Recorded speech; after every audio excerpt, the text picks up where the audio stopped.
Hi, Dr. Hobie Fuerstman with Preventive Medicine, here again to talk to you about another broad category, which we'll try to break down a little bit and talk about ways that it might be affecting you. Today's topic is digestion. Now, when we talk about digestion, the main focus today will be on functional bowel structure. And this is not so much those diseases that we all worry about, whether there's some really big, scary infection or autoimmune process. Those things have their own time and space and really do need to be thought about. But when I talk about digestion and when I think about digestion, most of what I think about is really how things are functioning on a baseline level. Your body is an incredible machine with incredible abilities to adapt to pretty much whatever you throw at it.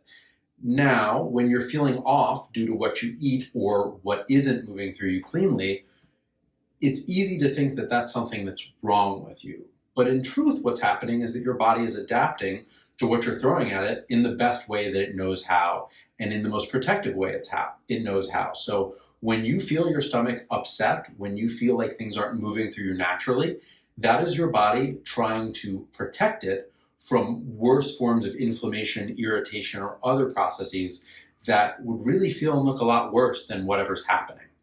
So the first step when I'm talking about functional bowel disease, for a harsher term for it, some people broadly refer to this as IBS as well.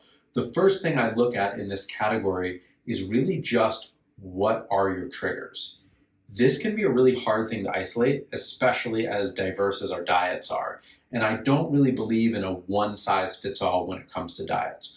We are all such unique bio-individuals with unique genetic makeup, unique microbiomes, unique histories, that just saying, this is the thing I need to eat, no matter what, that just isn't really how it works for the vast majority of us.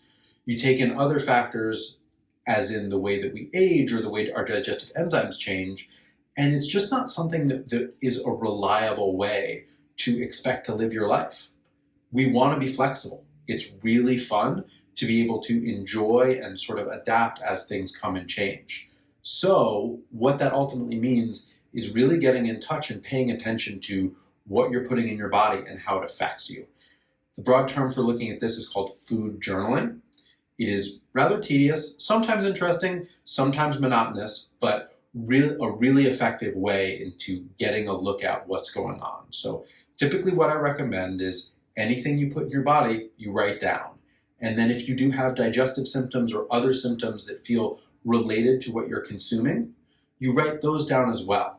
And typically what we'll do is we will look at what you put in your body in the last 24 hours leading up to symptoms. That's usually the typical period that food takes to process and affect you. Sometimes it's quicker, sometimes it's longer, but that 24-hour period really tends to give us the most information. So after a few weeks or months of this, you really start drawing these connections. You see ways that when I have this for dinner, I'm really sluggish the next day at lunch. You can start identifying these type of patterns. And that is really one of the biggest things you can do to create change, is first identifying what the problem is. Awareness is one of the most powerful tools we have to improve our quality of life.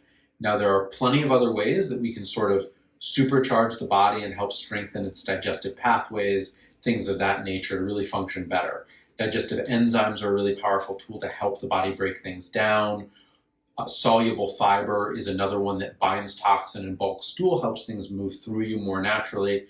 And then a really good, well-balanced probiotic can go a long way into helping all the little guys inside you help regulate how things are moving, lower inflammation, help with nutrient absorption. That can make a huge difference as well. So the supplemental approach is also a very effective one here, but really when you combine what you can do yourself with what we can help add, we get a really good look at how to make a better quality of life for you and your digestion.